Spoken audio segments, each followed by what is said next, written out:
அஸ்ஸலாமு அலைக்கும் வரஹ்மத்துல்லாஹி வபரகாத்து.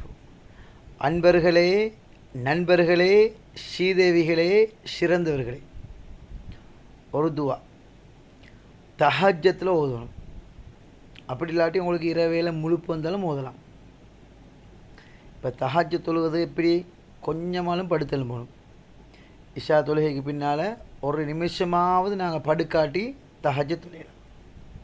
இப்போ எங்களுக்கு நாங்கள் படுக்கிறோம், இரவேல முழுப்பு வருது, அப்போ எங்களுக்கு தஹஜ்ஜத் தொழுகிறோம்.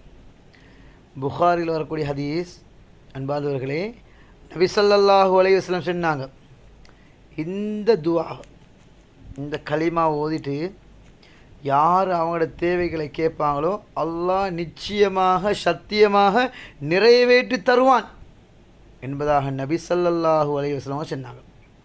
என்ன துவா பாப்போம்.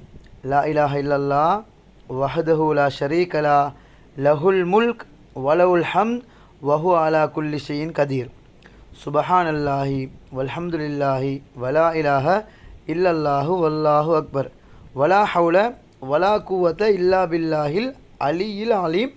அதோட சேர்த்து ரப்பி கிஃபிர்லி, இவ்வளோ தான். 4ஆம் கலிமா 3ஆம் கலிமா, அதோட சேர்த்து ரப்பி கிஃபிர்லி. நான் துவா போடுவேன் இன்ஷா அல்லாஹ். இதை என்ன செய்யுங்க இன்ஷா அல்லாஹ், நம்பிக்கையோடு ஓதணும். குடும்ப உறவுகளை பிரியாமல் ஓதணும். அதுதான் மெயின். குடும்ப உறவுகளை ஒருத்தரோட கோச்சி கொண்டு ஓதினா கிடைக்காது, நடக்காது.